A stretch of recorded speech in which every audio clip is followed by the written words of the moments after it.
Oke, mari kita lanjut. Kita sudah bicara untuk menyenangkan hati Tuhan. Kita sudah bicara untuk menyenangkan hati Tuhan. Dan ada yang bertanya pasti ada yang bertanya, bagaimana Pak D caranya menyenangkan hati Tuhan? Caranya menyenangkan hati Tuhan, pertama kita harus cinta pada Tuhan, harus mengasihi Tuhan. Ini. Kalau orang itu belum mengasihi Tuhan, kalau kita belum mencintai Tuhan, maka kita belum bisa disebut menyenangkan hati Tuhan. Sambil contoh, gak ada orang yang mencintai seseorang tanpa menyenangkan dia.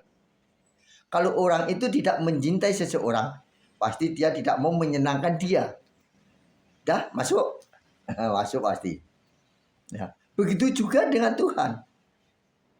Kalau kita menyenangkan hati Tuhan, pasti kita mencintai Tuhan. Kalau kita tidak mencintai Tuhan, kita tidak akan mau menyenangkan hati Tuhan. Orang yang mencintai Tuhan, dia harus melakukan perintah Tuhan. Ini. Tuhan, aku mencintaimu Tuhan. Kemaki. Tuhan, aku mencintaimu Tuhan. Cuma lambene tok. Tuhan, aku mencintaimu Tuhan. Tetapi dia belum pernah melakukan firman Tuhan. Dia belum menjadi pelaku firman Tuhan. Maka dia belum boleh disebut mencintai Tuhan. Oke?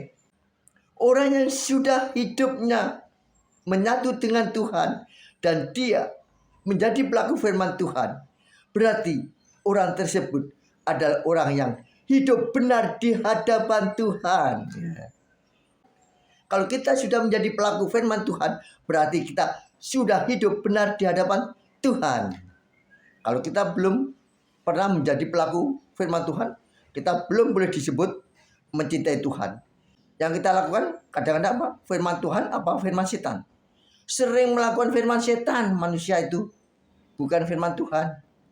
Yang dia lakukan adalah firman setan. Iri dengki itu perbuatan atau bisikan suara setan. Itu firman setan. Korupsi, manipulasi, mencuri, itu karya setan, bukan karya Tuhan. Itu bukan firman Tuhan, tapi karya setan. Kalau orang itu gemar melakukan karya setan, berarti dia hidup salah di hadapan Tuhan. Salah uripe. Nek uripe salah ya sudah. Wong salah itu bakal seleh. Wong Jawa lho, wong salah bakal seleh.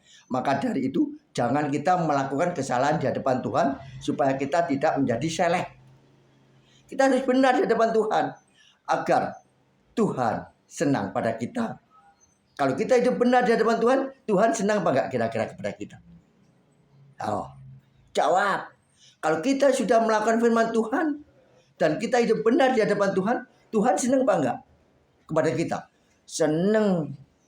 Kalau Tuhan sudah senang dalam hidup kita, apa yang akan diberikan Tuhan pertama kali di dalam hidup kita? Pengampunan dosa.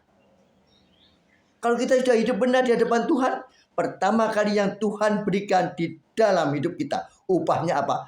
Pengampunan dosa. Setelah pengampunan dosa, dosa kita diampuni, kita bisa masuk surga. Inilah yang pertama kali dilakukan oleh Tuhan.